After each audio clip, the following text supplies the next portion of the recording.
Hey everyone, how's it going? This is Brandon with Singletons. Today I've got a very special deck for you. This is $50 Kykar Polymorph. So first of all, I called this deck a Polymorph deck. Let's take a second to actually explain what that means and what this deck wants to do. The namesake for the deck is the card Polymorph. It's 3 and a blue for a sorcery. It says destroy target creature and it can't be regenerated. Then its controller reveals cards from the top of their library until they reveal a creature card. They put that creature onto the battlefield and shuffle all the revealed cards back into their library. Our goal with this deck is to take some cheap nothing creature and polymorph it into a huge threat. So here's the basic formula for the deck. We're going to have a lot of non-creature spells that create creature tokens. This is very important because we can't polymorph into a sorcery or an enchantment or an artifact. So we want these spells that are going to create tokens for us so we have something to destroy with polymorph. Next up, you want a good amount of spells that have this polymorph text on them because you want to make sure that you always have one when you need it. Lastly, you want a small number of the most powerful creatures you can fit in your deck.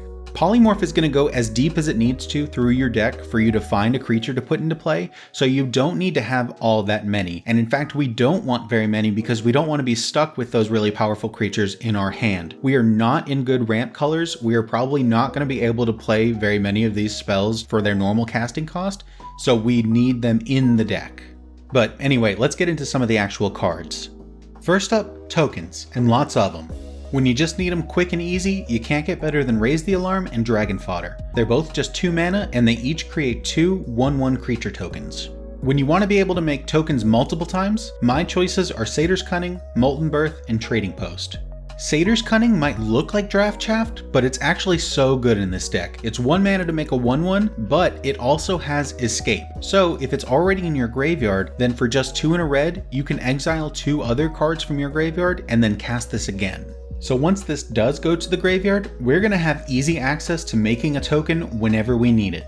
Next up is Molten Birth. It's not as consistent, but it is a little bit more powerful each cast. It's 1 red to make 2 1/1 tokens, and then you flip a coin. If you win the flip, you put it back into your hand so you can cast it again.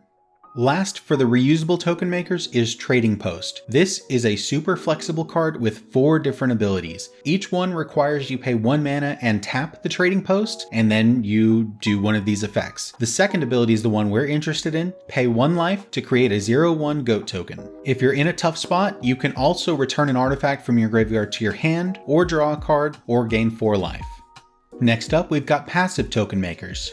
Saheeli, Sublime Artificer, and our commander, Kykar Windsfury, both say that whenever you cast a non-creature spell, you make a 1/1.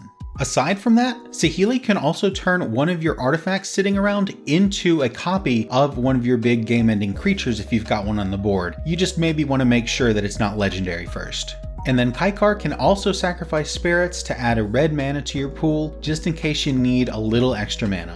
In this section, we also have Felidar Retreat. For 3 and a white, it's an enchantment with landfall. So whenever you play a land, you're going to pick one of these 2 options. Either make a 2/2 creature token, or put a 1/1 counter on each creature you control and they gain vigilance until end of turn. So this card is going to make you tokens, it's going to make your beaters stronger, and it can make your tokens stronger in case you need to rely on them, all for the cost of just playing your lands. This card is so good. Next, we've got a couple passive abilities to make tokens each turn. The first one is Thopter Spy Network for 2 blue. It's an enchantment that at the beginning of our upkeep, if we have an artifact, we'll make a 1/1 artifact token. And then whenever an artifact we control deals combat damage to a player, we'll draw a card. And there's also Assemble the Legion, which is 3 red for an enchantment. At the beginning of our upkeep, we'll put a muster counter on it, and then we'll make that many 1/1 creature tokens. So the turn after we play this, we'll put a counter on it and make a 1/1. The turn after that, we'll put a second counter on it and make 2 1/1s, then 3 counters and 3 1/1s, and so on. And lastly, for token makers, we've got a few cards that do make tokens, but they have other functions as well. Migratory Route is 5 mana to create 4 1/1 creature tokens, but more likely we're going to pay 2 to basic land cycle this card, meaning we discard it and then search our library for a basic land and put that card into our hand. Great for fixing colors. Then Lazatet Plating is 1 and a blue for an instant. It says, you and permanents you control gain hexproof until end of turn, with the added bonus of also making us a 1/1. And then finally is Martial Coup. For X white white, it's a sorcery that says create X 1/1 white soldier creature tokens. If X is 5 or more, destroy all other creatures. So technically this is a token creating sorcery that can wipe the board, but realistically this is a 7 mana board wipe in our deck, which is a steep price, but it's going to leave us with tokens, which is nice. So you've got a whole bunch of tokens out, and now it's morphin' time. We're going to handle the polymorph cards in little groups, kind of like we did the tokens, but before that, we got to come to an agreement here. As you're about to find out, all of these cards do variations on the same thing, and that same thing is like a paragraph of text that I don't want to read and you don't want to hear me read. So here's the deal. Every time I say, then polymorph, you're going to go into your mind palace and you're going to imagine that I'm saying, reveal cards from the top of your library until you reveal a creature. Put that creature into play, then shuffle your library. So the OG polymorph is 3 and a blue for a sorcery and says, destroy target creature, then polymorph. Get it? Great. So for the single target effects, we've got the legend itself, we've got transmogrify, and divergent transformations. Transmogrify is 3 and a red for a sorcery that exiles a creature, and then you polymorph.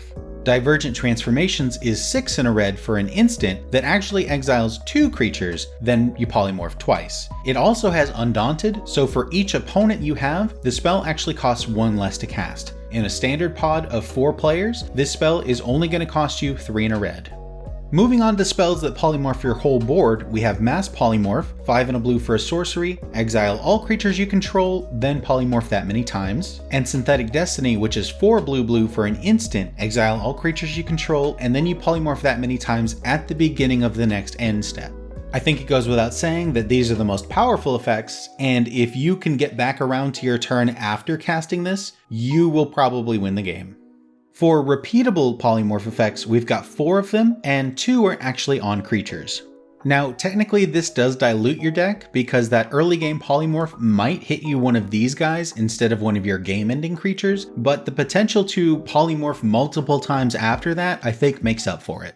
So, Jalira, Master Polymorphist, is 3 and a blue for a legendary creature. For 2 and a blue, you tap it and sacrifice another creature, then you polymorph. And then Fireflux Squad is 3 and a red for a 4/3 human soldier with haste. Whenever it attacks, you may exile another attacking creature you control, then polymorph. But the polymorphed creature comes in attacking as well. Lastly, for the repeatable effects, we have Reality Scramble and Luca, Coppercoat Outcast. Reality Scramble is 2 red for a sorcery that says put target permanent you own on the bottom of your library, then polymorph for a card of the same type. So if you put an artifact on the bottom of your library, you will reveal cards until you hit an artifact and put that into play. The same would be true for a land or an enchantment, etc. A little nuance here is that Reality Scramble targets a permanent you own, not one you control. So if an opponent has managed to take control of one of your things somehow, this is going to double as a removal spell and a polymorph. And then Luca is 3 red for a 5 loyalty planeswalker with 3 abilities. The middle one is the one we care about. It's -2 to exile a creature you control, then polymorph. So you can do this twice on your own before someone else removes it, and you can use the plus to kind of get back up there and keep doing it again, but I'm not going to go into those other 2 abilities because they don't really do anything for us. Alright, we've made our tokens and we've cast our polymorph. Now comes the fun part. What do we actually get from it? These payoff slots are very flexible. I've got my pick here for 5 creatures that I think are going to help me win the game as soon as they land, but if you've got something else, if you've got a big creature you really like, you've got something expensive like a Blightsteel Colossus or an Avacyn just kind of sitting in a binder somewhere, throw that in here, it'll be great. These are just my picks. Zetalpa Primal Dawn is a 4/8 Elder Dinosaur with flying, double strike, vigilance, trample, and indestructible. You can't stop this thing, it just keeps going and doesn't let anything get in its way. Plus vigilance is going to make it the best blocker at the table too. Niv-Mizzet Perrin is a 5/5 flyer that lets you draw a card anytime anyone casts an instant or sorcery, and whenever you do draw a card it deals 1 damage to any target. Pair that up with Drakuseth, Maw of Flames, and you're going to be able to take down any creatures on the board that are threatening you. Drakuseth is a 7/7 flyer that says whenever it attacks, it deals 4 damage to any target and 3 damage to each of up to 2 other targets. So 17 damage, 7 to a player and 10 spread out to other targets. Something a little bit more defensive is Stormtide Leviathan. It's an 8/8 with Island Walk, it makes all lands islands, and it says that creatures without flying or Island Walk can't attack. Now most of our creatures have either Island Walk or flying, so we're going to push through that damage just fine, but Stormtide Leviathan is going to make sure we don't take a bunch of damage on the crackback. And lastly, when you want to win the game as quickly as possible, even if it's a little bit mean, you can't beat the Eldrazi. Pathrazer of Ulamog is a 9/9 with Annihilator 3, and it can't be blocked except by 3 or more creatures. For anyone not familiar with the old Eldrazi, Annihilator 3 means whenever this creature attacks, defending player sacrifices 3 permanents. This ability is absolutely devastating, and none of your friends are going to like you for it, but, sometimes you just gotta do what you gotta do. So we've talked about tokens, polymorphs, and the big finisher cards. That's pretty much it, right? Well, actually we do have one more topic to discuss here, which is what do you do when you draw one of those finishers too early and can't cast it, and how you get them back into the deck.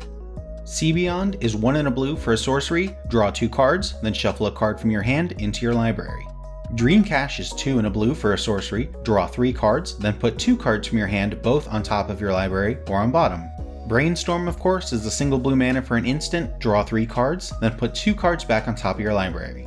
Fire Prophecy is 1 and a red for an instant, deal 3 damage to any creature, then you can put a card from your hand on the bottom of your library. If you do, draw a card. And finally, Elixir of Immortality is 1 mana for an artifact, 2 and tap, you gain 5 life, then you shuffle the elixir and your graveyard into your library. Now I'll admit that some of these cards don't seem super powerful for Commander, but the ability to put cards from your hand back into your library is super valuable for us. Again, one of the worst things that can happen is you go to draw a card, and instead of getting literally anything that you can play, you get one of those finishers which is just too much mana to cast. And there's actually not very many cards in Magic that can put cards from your hand back into your library, so until you can afford to fit a scroll rack in here, this is what we've got. So that's the core of the deck, and with our remaining slots, we're just going to fill that in with removal, board wipes, card draw, etc. I'm not going to waste any of your time going through all of those choices because most of them are pretty generic for these colors and just kind of pulled off EDH rec, etc. But I will of course be including a link to the deck list down in the description below, so check it out. You can see all of my other budget decks there that I'm building for this channel, plus you might even get a sneak peek at something that I have started building but don't have a video for just yet. Now just a quick reminder that prices for these cards I do pull from tcgplayer.com. I just post the deck list into their mass entry format and I see what it pulls up for me. And if I'm going to optimize the deck list at all with their tool, I do include heavily played and damaged cards as well. But when I'm looking for the price of the deck, I do not include the commander, the basic lands, or shipping costs. I think that every commander should have a fair shot at a budget deck, even if it's an expensive card, because you never know when it just got pulled or traded for or something like that. And I don't include shipping costs for a number of reasons, like you might already have the card or you're just going to pick it up at a local game store where you don't have to pay shipping. And that is my $50 Kykar Polymorph Commander deck. Please tell me what you think about it down in the comments. Any cards that you would add, any cards that you don't agree with, and if you've got an idea for a deck I should build in the future, please let me know down there. Happy to take a look, let's see what we can do. Alright guys, that's it for Singletons this time, and I will see you around later.